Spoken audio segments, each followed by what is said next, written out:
आणि राजकीय विश्वातून एक मोठी बातमी आहे। गोपीनाथ मुंडेंचा भाजपमध्ये छळ झाला होता असा खळबळजनक आरोप ठाकरे सेनेचे खासदार संजय राऊतांनी केलाय। गोपीनाथ मुंडे काँग्रेसमध्ये येणार होते असा दावा काँग्रेस नेते पृथ्वीराज चव्हाणांनी केलेला होता आणि त्यावरच प्रतिक्रिया देताना राऊतांनी हा गंभीर आरोप केलाय। तो मुंडे कमळातच जन्मले आणि कमळातच विसावले असा पलटवार पंकजा मुंडेंनी केलाय।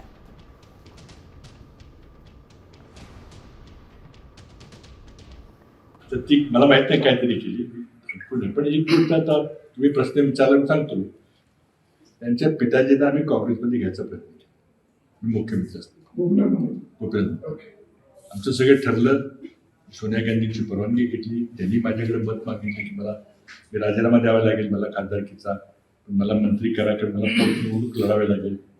आणि दोघं म्हणजे भाजपची नागपूरचे दोघं आहेत ते मला काही निवडून देणार नाही। तिथं त्यावेळेला जातीवादाचा होताच मला मंत्री करा। त्यांच्याशी बोलताना सांगितलं म्हटलं काय हरकत नाही, म्हटलं कॅबिनेट मंत्री तर एकदम शक्य होईल माहिती म्हणून राज्यमंत्री स्वतंत्र प्रभाव करता येईल।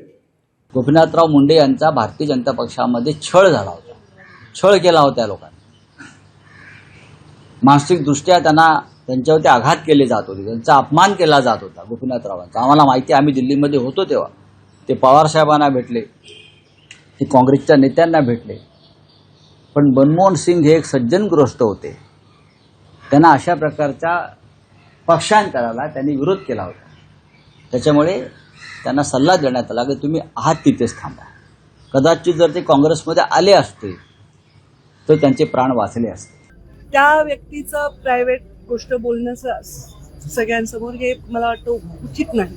त्याबद्दलचं मला टिप्पणी करता येणार मी नव्हते, पण मला जे माझे वडील कळले ते या कमळातच जन्मले आणि कमळातच ते विसावलेले आहेत आणि हे त्यांची पूर्ण जी जर्नी आहे ती जर्नी आहे।